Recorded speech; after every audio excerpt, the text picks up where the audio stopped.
We're in a really dense jungle with a game camera that's below the canopy. We have never built anything this complicated in an isometric game. The overall art direction for Diablo 4 was this dark Gothic vibe. We knew people had a lot of fond memories for D2. It was really about how do you bring back a little bit more of that seriousness, but with a new twist. The environment art team on Diablo 4 is comprised of lighters, level artists, prop and interactive artists, and dungeon artists. Environment artists focus mostly on the open world, and the prop interactive artists do anything that's interactive, all of the culture kits that you see, that sense of this place is lived in. And then of course you have lighting, which is the final pass that brings it all together.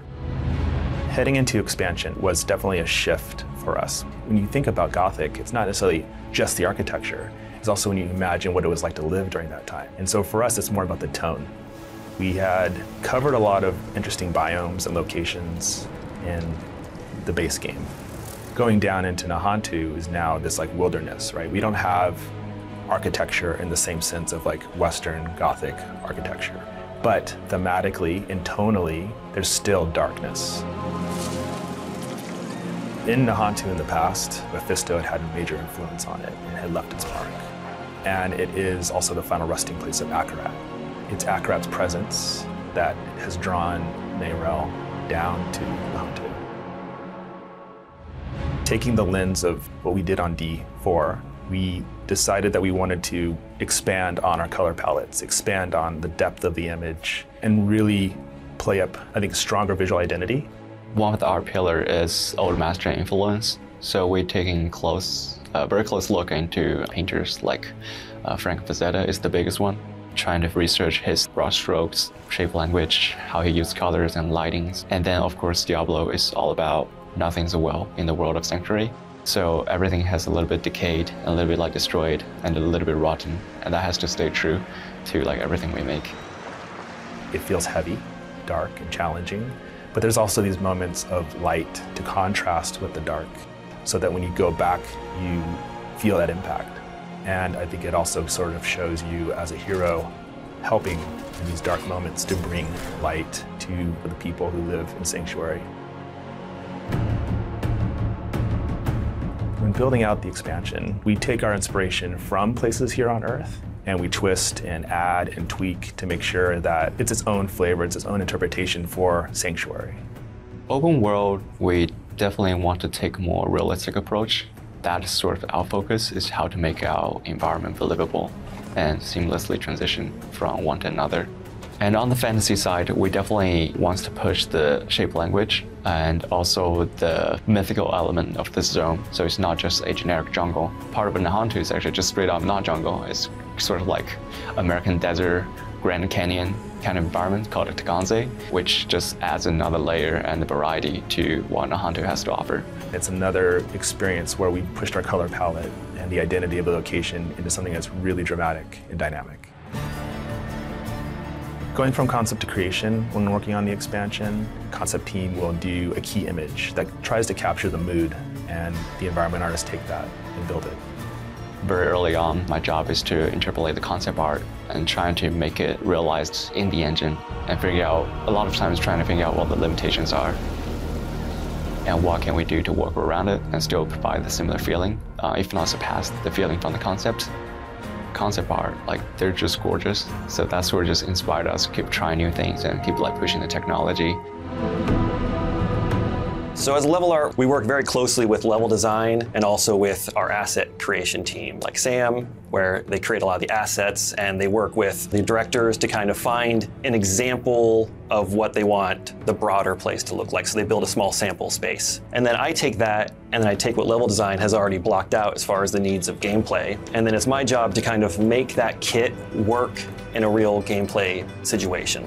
So sometimes the kit is more focused on just making sure it looks good. So you have like beautiful, dense foliage, but for a player, they need to know where they can walk and where they can't walk. It can be something as simple as like a beaten path. The way that you kind of angle trees and things like this to kind of help communicate to the player where they can go and where they can't go. The camera in Diablo 4 is a huge part of its identity. It could be considered a challenge. The camera is fixed from that very unique, action RPG Diablo angle. And so for us, we actually embraced that. It was definitely very challenging for Nahantu just because we have never built anything this complicated. We have to figure out how giant trees have to fit in on the screen in an isometric game. The amount of vegetation variety and the density of the foliage definitely raises a ton of challenge to our artistic side, plus the tech side as well. We had to make sure that the player could see these elements at times. Giant trees, giant, branches coming off, vines hanging down. But we also need to make sure that we're not blocking the player's view of the gameplay space. With that, we basically had to think about getting stuff out of people's way. We have a lot of fading systems in place to make sure that the giant trees don't block the gameplay space. But we also had to figure out how to not fade too soon and too much, because we fade everything away, there's no story left on the screen for the players to really know what's going on.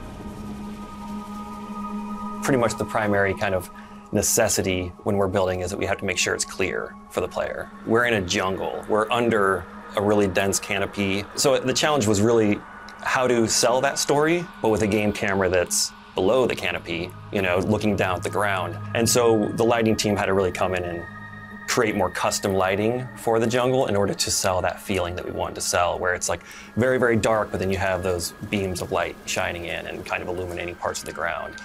We had a much better lighting system this time around to having those very gorgeous spotlight in the jungle. We also have a much better shadow system this time, and we can render way more foliage on the screen, and all that sort of just adds up to the result we get. Keep the play space in mind to make sure it's readable, that the players know where to go. But off of the playable space is all this opportunity for us to really push the strong thematics of the location. There's a lot of environments, obviously, that will support the campaign, and so they have a very straightforward story being told with them. But a lot of them, we just want to make sure that when you get there as a player and you look at it, you know roughly what's going on. It's a lot of almost passive storytelling. I think Restless Canopy is probably my favorite, which is the vegetation and trees just keep growing and they never stop. We married the idea of a realistic jungle, and we reference a lot from Frank Frazetta for that zone.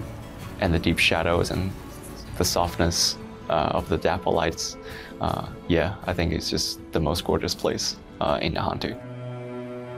Field of Giants. It's a very unique environment, but it's also just the kind of environmental storytelling that we were able to kind of play with there, with these giant demon corpses that are they fell a long time ago, but their bodies are just so toxic and almost eternal, very much like nuclear waste or something, where it just kind of burns through the terrain. You have these people mining the bodies of these giants, and so you have these, where you can dig down deep into bits of their bodies to get what you need. Scaffolding, we have pulley systems, for pulling out the waste. We have run-over carts to show that they've been collecting it. There's multiple sections or zones. We're not concept, and we just did our own thing, and we think this is cool. Example will be Skittering Earth. We have a centipede, which is one of the spirit-born. And we took that just like, what if you have a jungle, a section of a jungle just been devoured by a centipede, and that's Skittering Earth, and we just made that from scratch. So yeah, I think it's highly collaborative, but at the same time, we respect each other's creative freedom. The environment art team is full of a lot of great talent, and they inspire each other and they inspire me every day. What you can achieve with game art nowadays is very satisfying. The worlds that people create in games are just the top notch. There's not very many places that are more kind of built out than a game world. And so just having that opportunity to help bring a large world to life and to tell a lot of little stories, it's a pretty awesome thing.